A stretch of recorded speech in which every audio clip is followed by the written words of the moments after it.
Hola, ¿qué tal? ¿Cómo están? Mi nombre es Keilina. Y yo soy Kaylee Trocha. Hoy queremos hablar acerca de un tema. ¿Qué te parece el tema que vamos a tomar hoy, Ale? Está potente y está muy interesante. Es el tema de los supervivientes de los Andes. Estamos basándonos en varias entrevistas y yo me estoy basando en el libro de Diario de un superviviente de José Luis Choche Iniciarte. Está muy bueno, muy recomendado. Todavía no lo he terminado, pero pues no hay spoiler que me puedan hacer a este punto. Pienso que este tema es uno de los más interesantes temas de sobrevivencia que hay en todos los temas que puede haber de sobrevivientes del mundo, ya sea perdido en el Amazonas, ya sea inundaciones, sobreviviendo, lo que sea, Tornado. tornados, volcanes, o también uno que se le parece es ¿cómo se llama? El volcán ese que terminó con toda la ciudad, Pompeya. Pompeya. Bueno, pero ahí no sobrevivieron, no sé. Pero en Y yo, ¿quién sobrevivió ¿cuántos un volcán? sobrevivieron en este caso? Ya íbamos a terminar el podcast y yo me iba a ir luego a buscar quién sobrevivió a un volcán. En esta ocasión creo que fueron 13 los sobrevivientes, o no, fueron 13 los sobrevivientes que estaban esperando que vinieran los dos amigos para rescatar. Inicialmente eran 27, cuando estaban, después del accidente, ya cuando llegaron al punto donde se llama Las Lágrimas, ¿cómo se llama? Algo sobre lágrimas o lamento, fue que se llamó que se llamaba ese lugar. Inicialmente eran 27. De hecho, cuenta en el libro Choche que uno de los supervivientes, Arturo, comenzó a derretir nieve para que pudieran tomar agua. Entonces que logró llenar una botella de agua y le pasó la botella y eran 27. Y andaban de traguito en traguito. Y cuando la botella regresó con Arturo, ya no quedaba nada y él todavía no había tomado. Y se pasó toda la tarde derritiendo la nieve. El que la había derretido. El que la había derretido. Lo que me gusta de este tema es que los amigos, esa gente era muy altruista, muy altruista. Siempre se ayudaron, se animaron. Sí había peleas, pero las solucionaban en ese mismo rato.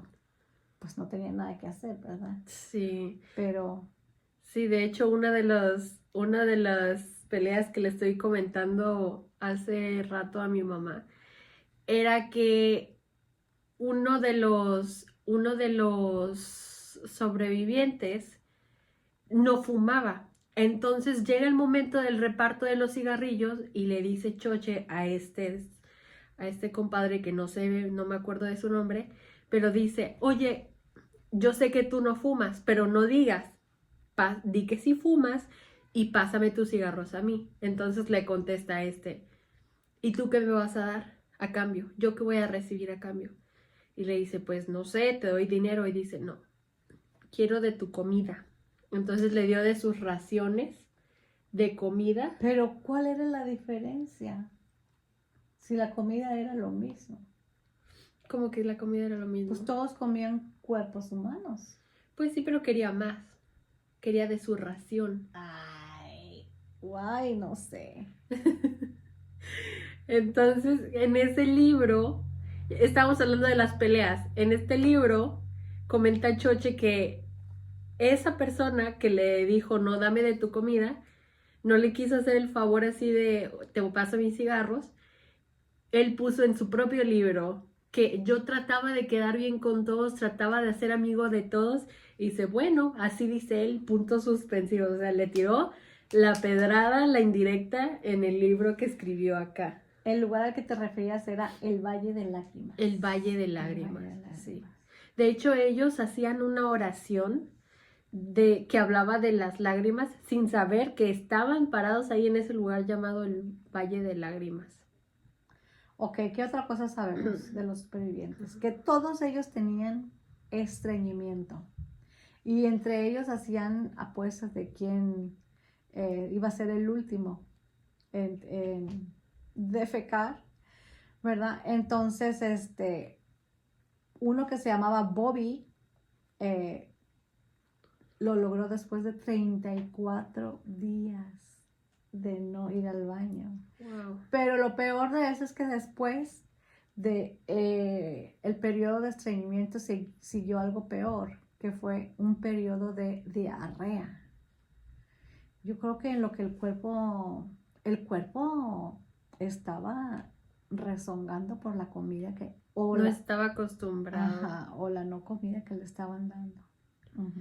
Y sabes, hablando de apuestas, hacían unas apuestas muy feas porque cuando después del accidente de la avalancha, que estuvo horrible, a Choche le dio gangrena en el pie y tenía pus, entonces ya no se podía mover. Y los compañeros de ahí hacían apuestas de quién se muere primero. Ay, qué Sí. triste. Y entonces otro que estaba en cama se molestaba y se enojaba y les contestó una vez, pero él dice que no se enojaba. ¿Cómo vieron? O sea, gente que nunca había visto un muerto, como Carlitos, ¿verdad? Ahora hablaban de la muerte como algo, hasta apostaban, como algo Sí. natural. Que era el más chico, Carlitos. Acababa de cumplir 18 años. Sí. Bueno, Ya que mencioné ligeramente lo de la avalancha, quiero mencionar que esa parte del libro está muy cruda, muy, muy cruda, pero está bien interesante. Está cómo te narra a detalle cómo es estar bajo la presión de la nieve que no puedes ni estirar las piernas. En ese accidente de la avalancha murieron 8 compañeros y Liliana, que era la última mujer. ¿quién de ellos te parece más interesante? ¿Quién de A ver, la personalidad o ajá. sí, Bueno, aquí depende de los que sobrevivieron o en general de la historia. es que en general de la historia todos quedamos enamorados de De Nando. no, de Nando no, Sí, Nando. de Numa. Numa. Numa, el que murió porque fue bien Sí. triste. Pero de los que sobrevivieron, De pues, los que sobrevivieron me gusta mucho Roberto. a mí no. ¿A ti quién? A mí me gusta. ¿Cuál era el otro? Nando. Nando. Sí, que fue el que fue uno de los expedicionistas. Bueno, ya leyendo este libro ya me está gustando mucho Choche, porque él, Yo no sé quién es Choche. uno de los que no podían caminar, que estuvieron lastimados a partir de la avalancha, los que estaban bueno, en la película los ponen como en esa hamaca, que se veían muy graves, muy, muy graves. Yo dije, no la van a hacer. De hecho, él no pensaba que le iba a hacer, pero me gusta mucho porque este personaje, su papá muere cuando él tenía aproximadamente unos 13 años, entonces él se tuvo que hacer cargo de su familia desde muy pequeño, de la granja, y tuvo que aprender sobre ganadería y todas esas cosas. Entonces él explica cómo, así como se hacía cargo de su familia allá en su casa, se hizo cargo de sus compañeros, les ayudaba para que no se deprimieran, los hacía reír, entonces ayudaba muchísimo con eso del estado de ánimo, que era muy importante, porque así como me mandaste tú un video hoy que dice tus pensamientos son los que te dicen si eres feliz o eres infeliz, tus pensamientos son los que te dicen si estás enfermo o no. Esto tiene mucho que ver con, o sea, también que algunos estaban muy mal físicamente, pero la cuestión mental también determinó mucho quiénes fueron los sobrevivientes, o sea, quién sobrevivió y quién no. Me da risa que, pues, eran muchachitos. Ellos por las noches se ponían a pensar. Bueno, dice aquí una de las entrevistas que si se ponían a hablar de la familia y de las novias, todos empezaban a poner tristes porque Sí. se acordaban de su familia y de todos ellos. pero una cosa que los animaba era pensar en cuál iba a ser la primera comida después de que fueran rescatados. Ellos siempre creyeron que iban a hacer. Y hasta imaginaban que ponían un restaurante y a ver, y así se iban uno por uno. ¿Tú qué pedirías? ¿Tú qué ordenarías? O qué es lo primero que quieres comer. Y eso los mantenía con deseos de seguir. Ahorita nosotras estamos empanzadas porque acabamos de comer, andamos como barril, pero si tú pasaras mucho tiempo sin comer, ¿qué crees que sería lo primero que se te antojaría? Que digas esto, o sea, una única cosa que digas, esto es lo que yo estaría muriendo por. En ese momento es una pregunta que no puedo contestar porque pues estoy bien llena con mi berenjena con salsa de Marinara. Pero, ¿a ti? Pues es que a mí se me antoja, cuando yo tengo antojos, es de chocolate. Es de chocolate. Algo Yo creo dulce, que ¿verdad? algo dulce. Sí, yo creo que yo también. Entonces creo que ahí andaríamos Huechitos y yo en el avión pensando un gansito, un Qué pingüino. rico. A ver, de 45 personas que subieron a ese avión, ¿cuántos sobrevivieron? Creo que 13, 16. 16. 16. 16. Sí, ¿y qué tuvieron que hacer? Esto es lo interesante, lo que tuvieron que hacer para sobrevivir ahí fue el canibalismo. O sea, los pasajeros se vieron obligados a alimentarse de la carne de sus compañeros, pero lo que me gusta de que eran jóvenes y que, pues tú qué pensarías, a mí no me gustaría comerme a mi pariente, ¿verdad? Pero ¿qué pensaron ellos? Vamos a comernos al chofer, ya que por ellos estamos aquí, más bien a los pilotos. Pero déjame corregirte tantito, no fue canibalismo, porque canibalismo son los que ya están comiendo, ya comen carne humana. Ellos lo hicieron por supervivencia. Hay una palabra, Sí, de hecho sí, en el sí. libro lo explica, pero sí, fue por eso que lograron sobrevivir tanto De tiempo. compañeros fallecidos. No sé si el 72 días. canibalismo, pues sí, tiene que estar muerto, ¿verdad? Y es que como soy yo, no me lo puedo imaginar porque a mí de por sí hay veces en las que hay alguna verdura que no me gusta y me la dan y yo estoy. Ahora imagínate la pompa del piloto. O sea, sale peor porque los que terminan vomitando terminan desperdiciando más y malgastándose. No sé. Me imagino que debió haber sido horrible. Aparte de que tuvieron que comer eso, no tenían agua, entonces estaban súper deshidratados. Entonces cuando iban al baño a orinar, la orina era negra, que así se pone cuando estás deshidratado. Azul. Y bueno, vamos a decir los nombres de las personas que sobrevivieron. Ok, échatelos. Gustavo Cervino. Si alguno de esos te parece familiar, dime. Ok, pues no voy a saber. Antonio Vicintín. Eduardo Strauch. Me suena. A mí también, porque dicen que eran primos. Alfonso Strauch. Los Strauch, que eran los que cortaban la carne y la esparcían. Ramón dividían. Sabela. Fernando Parrado. Ese es el que me hace más conocido. Nando. Carlos Páez también, ese me parece súper, Sí, súper. Carlitos. Porque he visto varias entrevistas de él. Que es el más chiquito y tenía niñera. Yo no sabía hasta que tú me lo dijiste. Era un ñoño. Niñera. Javier Mezol, Álvaro Manguino, José Luis Inciarte, Roy Harley, Roberto Francois, Daniel Fernández, Alfredo Delgado, Roberto Canesa, Yay. súper famosillo, Sí. y Pedro Algorta. Qué bonito que después de tantos años todavía, bueno, se hicieron famosísimos en todo el mundo, tanto que en su propio ciudad hay un museo con partes del avión y con partes de... Wow, algunas... eso sí, no lo sabía. Qué padre profetas sería de su propia visitarle. tierra. Qué padre sería visitarle. Sí. Y están los huesos ahí de los... No, claro que no, qué huesos ni qué nada. Ay, no es cierto. Bueno, seriedad. ¿qué es lo que más te llama la atención de este caso? Me gusta mucho lo de la avalancha. Obviamente lo de Ay, estuvo bien triste. lo de comerse a sus compañeros es de lo más intrigante y por lo cual este caso se hizo tan famoso. Ujú. Por el morbo de la gente, de que a qué sabía, que es lo primero que les preguntan en las entrevistas.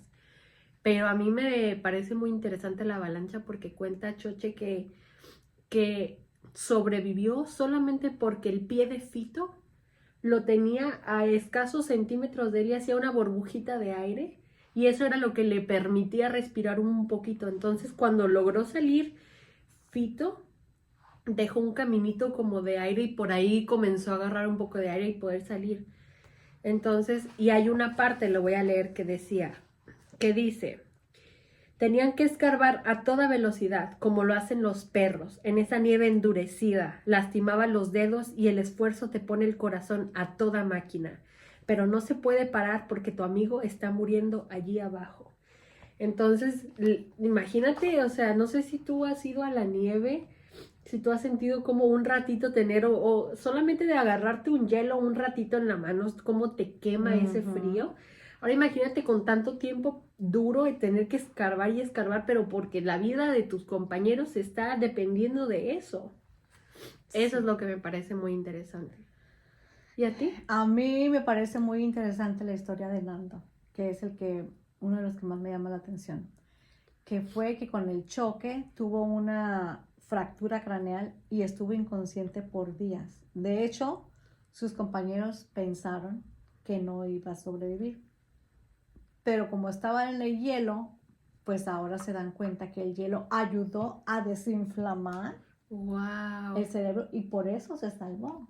Y fue de los que terminó en la caminata, ¿no? De los expedicionarios. Él fue uno de los Qué que... impresionante la recuperación. Sí. Entonces la hipotermia fue una de las causas que le ayudó también A mantenerse vivo. ajá, a mantenerse vivo.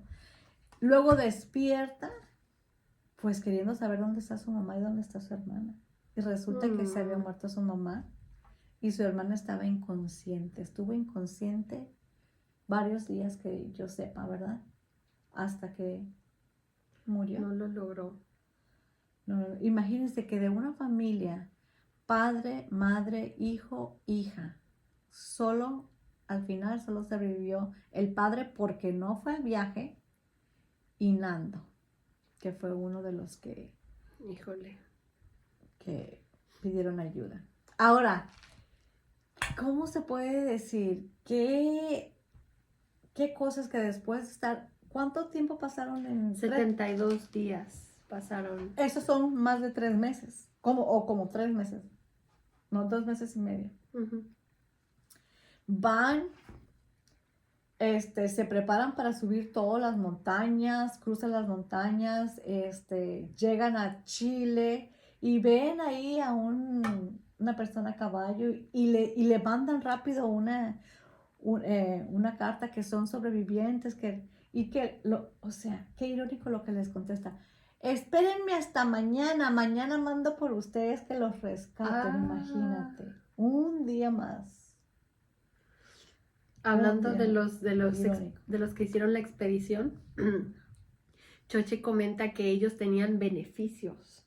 Ellos tenían los lugares más calientitos porque ellos rondaban para ver en qué parte te ibas a sentar, en qué parte te ibas a pasar la noche fría. Y a algunos les tocaba en la orilla donde estaba el avión partido a la mitad y a otros les tocaba ya más adentro que estaba más calientito. Pero los expedicionarios recibían más porciones de comida porque eran los que más energía gastaban, recibían el lugar calientito y no se les decía nada, no les decía nada. Entonces tenían sus beneficios. Sí, Nando y Roberto Canesa, el doctor, ¿verdad? Que tenía apenas un semestre de medicina. Caminaron por 10 días para encontrar la ayuda adecuada.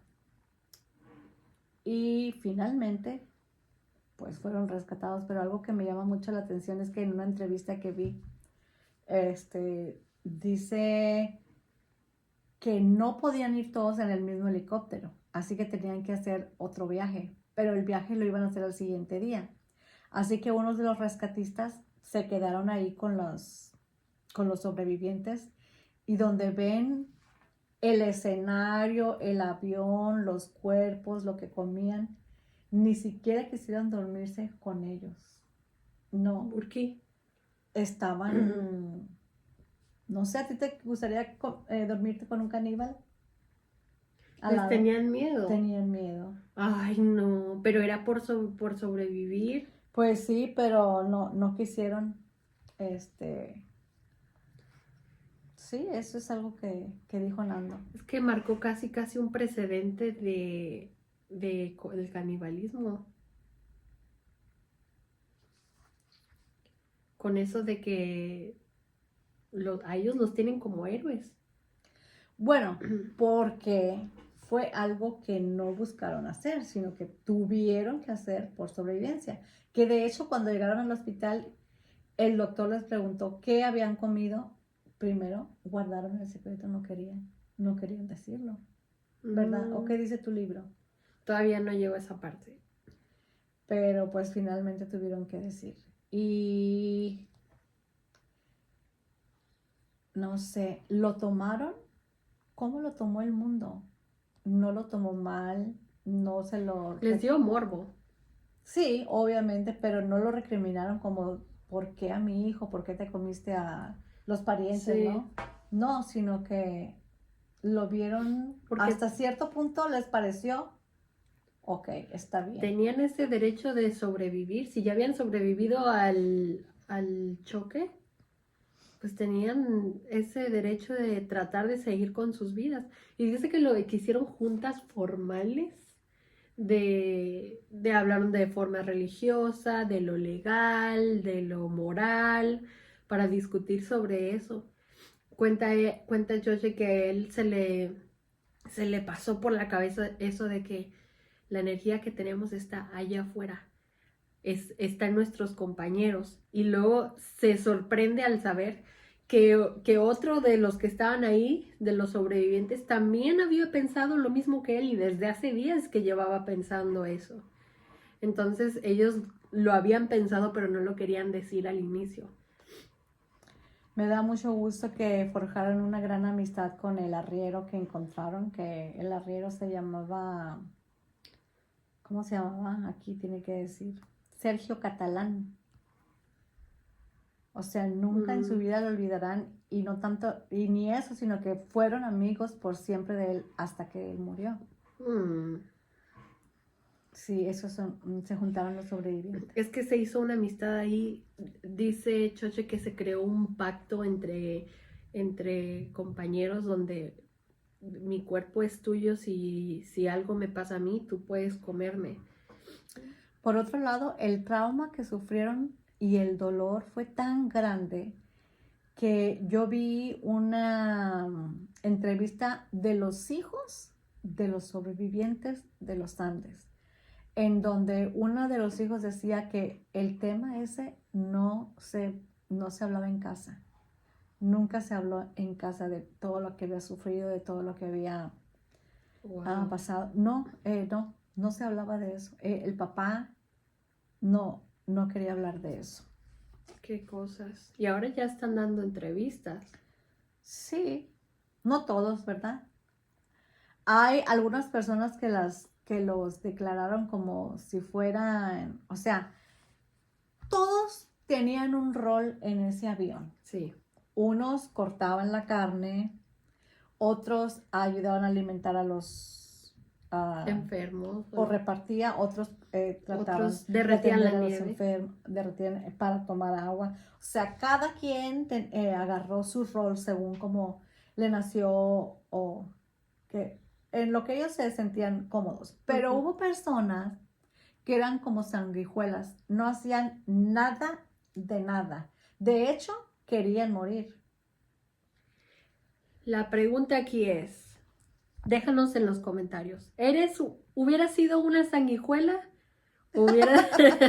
O no hubieras, yo creo que yo sí hubiera sido una sanguijuela porque Periquita. soy más de pensar hacia lo negativo que hacia lo positivo. Yo creo que tú hubieras sido todo lo contrario. No, yo sí sobrevivo, ni modo. Y sí. Y luego qué interesante cuando encuentran la otra parte del avión con algo de comida, ¿qué tal? Ah, sí, de hecho cuenta Choche que haciendo cambio con uno de los compañeros de ahí, se encuentra 3 caramelos. Entonces la regla ahí era que tenían que cada cosa que se encontraran que era de comestible la tenían que entregar y la tenían que declarar básicamente para poder repartírsela entre ellos. Imagínense que le llamaban comestible hasta la pasta de dientes. Se la devoraban del hambre que tenían. Híjole. ¿Y Entonces, qué pasó con esos 3 caramelos? pues él no quiso dar cuentas de los 3 caramelos que se encontró porque dijo, le va a tocar una lamida a cada quien, somos 27. Entonces dijo, no, me los voy a quedar. Y que tardó como 1 hora quitándole el papelito a cada caramelo porque no quería hacer ruido, no quería que lo descubrieran. ¿Quién fue ese? Choche. Ay, Choche, ni uno compartí con Ni nadie. ni uno. Pero imagínate, después de no tener azúcar en tu cuerpo, la energía y el poder que te da. Sí. Bueno, ¿quiénes fueron los dos que lograron buscar ayuda? Nando, que Y es el que a mí me Roberto. gusta, y Roberto. Que es el que a mí me gusta. Sí. Bueno, con esta terminamos aquí, lo dejamos aquí, llevamos solamente 26 minutos, pero Es un podcast cortito de prueba. esperamos que les haya gustado. Déjenos en los comentarios de qué otro tema de algún incidente, algún asesinato, algún tema de supervivencia que les interese y nosotras vamos a hacer nuestra investigación y vamos a hablar del tema. Hasta la vista, hasta otro video. No olviden dejar su like y su comentario. Bye. Bye.